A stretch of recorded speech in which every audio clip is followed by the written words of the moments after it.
What's up, y'all? So, if you remember not too long ago, about a week or two ago, I introduced my SBR. It's not my first AR, but it's the first one that I at least had a hand in building. Like I told you, really just kind of handed the tools to Steve and, he did everything. But I've got it at the range now. But now that I'm at the range, I'm not too sure what I would do. So if I would come to the range and I had my bolt gun, I would know exactly what to do. I'd be like, okay, I got my optic mounted. I'd take the bolt out, I'd look down the bore, I'd bore sight it, and I'd zero my rifle, and I'm good to go, and I'll go hunting. But have you ever tried taking, there's no bolt for me to take out, and I'm not too sure how I would look down the barrel to do what I know how to do. But like I told you, not only do I know a guy, I know multiple guys that are probably some of the best in the industry, most knowledgeable guys, especially on this platform. And it just so happens the guy that I was talking about is here with me. So he's going to show me that what I need to do. Now I'm at the range. We'll get this thing zeroed and whatever else that Eric thinks that we need to do to it. And we're going to send some rounds downrange with my first SBR. So what do I need to do? Well, first, what do you think, man? Man, I like it. I'm a big fan of the SBRs, especially for, hog hunting. You're getting in the high grass, you're moving around in and out of vehicles. A shorter, compact overall length makes it easier to maneuver in tight spaces. The shorter barrel, when you add the suppressor and it adds another 6 or 7 or 8 inches of length, running an SBR, a short barrel, helps it not get too long and feel more like a American Revolution musket. But no, it looks good. I mean, there's a few things I see initially that we're gonna have to tweak a little bit, but other than that, it's looking good. So let's make me some room here, and we'll start running down a few things right off the bat. And you know what, I'm gonna stop you for just a second. So I didn't even do really a proper introduction. So first of all, this is Erik Lund. He's been with us almost since day one, not quite, but pretty damn close. Steve Arian's been with us since day one. We very affectionately refer to him as the Viking for very obvious reasons. So he is one of our lead instructors, our main lead instructor, runs all of our classes for us, keeps the other guys in line. We make fun of him at a distance usually, but great dude. We've been friends for a very long time. Like I say, just a super knowledgeable dude. If you've got about 3, 4, 5 hours to kill to talk about rifles, he's your guy. So I'm gonna get this out of the way, and then he's gonna show me what to do with this. All right. Well, we're gonna wait for Greg to pop back here a second, and we got one little issue we kind of start working on right off the bat. So issues already. Yeah. So normally on a bolt gun, when we go to adjust and set our eye relief, we get down behind the stock and we move it, and we slide the scope back and forth till we get our eye relief. The challenge with that is you'll notice on the upper receiver, we have a Picatinny rail that runs the entire length. Well, part of this is the upper receiver. The other part of this is a hand guard that is secured by nuts that can move, can twist, and come out of alignment. So the general practice is we want to make sure that the mount is 100% on the upper receiver, and we don't span half and half like we have here. So you can see the back half of the clamp is on the upper receiver, but the front half of the clamp is on the free float rail, and we don't want that. Why not? Because this is one homogeneous piece of aluminum, and that's always going to be true. Because this is held on by bolts and tension and friction, this can actually rotate under recoil and cause issues with alignments with the scope. So we want to maintain it on the one solid piece of rail. So now, kind of how I like to set up the eye relief on the scope is, we like to take advantage of these collapsible stocks, right? So this gives me a wide range of adjustment. Normally, these tubes will give you anywhere from 5 or 6 adjustments. And as you see, the stock is fully extended now, but as I slide it in, I will get to the next adjustment point, and you'll hear it snap in. And if I need to close it down a little more, I'll slide it in some more, and it'll snap in.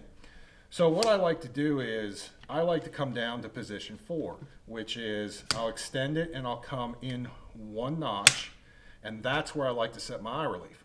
Now I do this because there are times when, if we go prone, sometimes we need some extra length on the stock.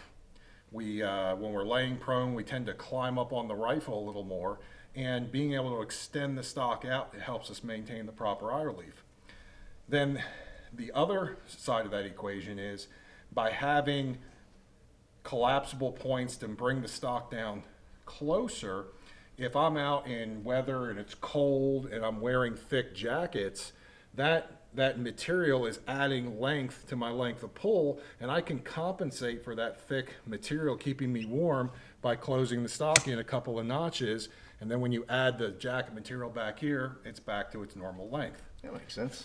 So how we're going to adjust our eye length, or excuse me, our scope eye relief is we will come into notch number 4, and then what I'm going to have Greg do is get down, and then now I will undo this, and we will move this mount back so it's 100% on the upper receiver, and then we'll move the mount back and forth on the Picatinny rail until he has the proper eye relief for position number 4.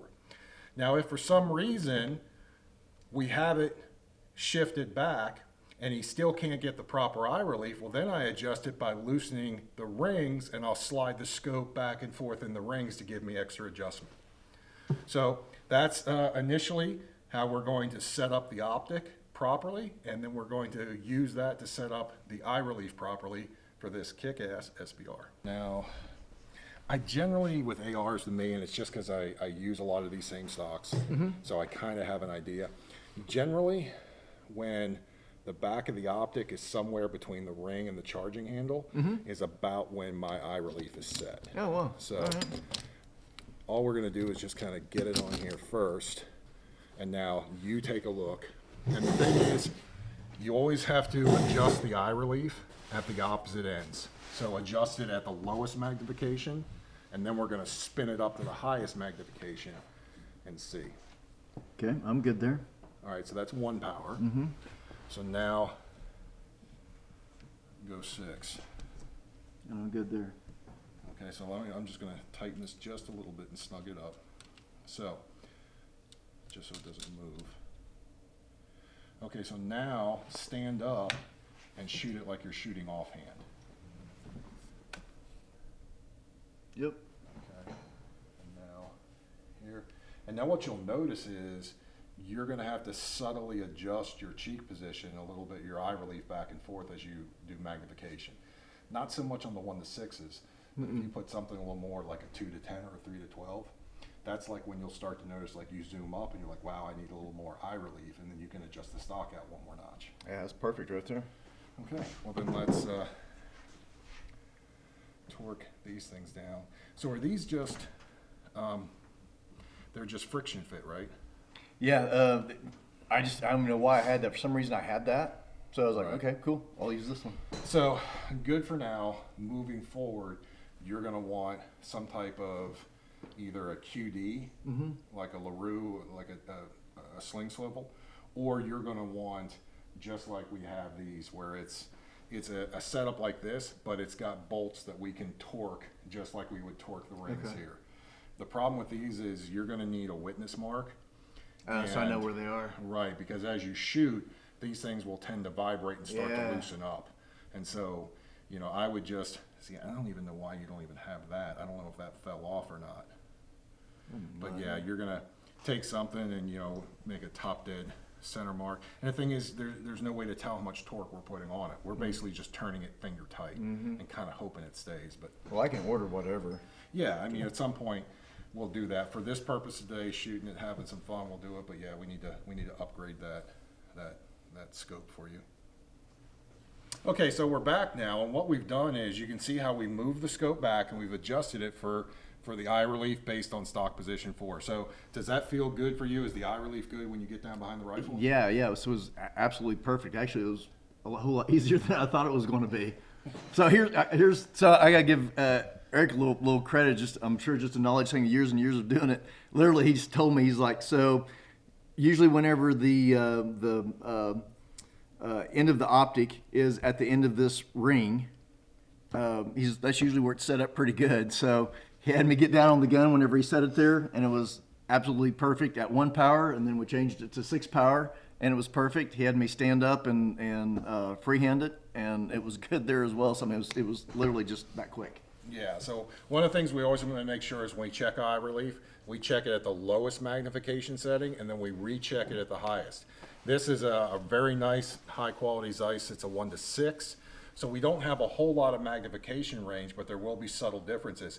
But if you put a 2:10 or a 3:12 or a 5:25 and you've got a higher magnification scope, you might notice that on the low magnification setting compared to the highest setting, that you may actually have to move the stock in or out to adjust your eye relief because of all that magnification.